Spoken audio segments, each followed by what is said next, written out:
நான் உன்னை முன்னாடியே வந்து பார்த்திருக்கணும். ஆனா இந்த முகமுடிக்கு பின்னால இருக்கிறவன் உன் நினைப்புல இருக்கிற அந்த வேடு இல்ல.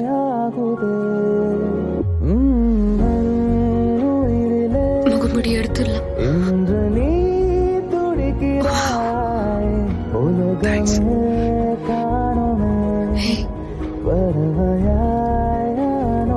இந்த முகம் எனக்கு பழகிறதுக்கு நிச்சயமா கொஞ்சம் டைம் எடுக்கும். ஆனா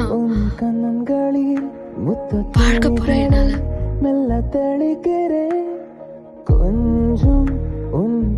சந்தோஷமா இருக்க முடியும். மட்டுமே என்னை மறக்கிறேன். என்னோட நின்று கொள்ளடி விலகி செல்லவே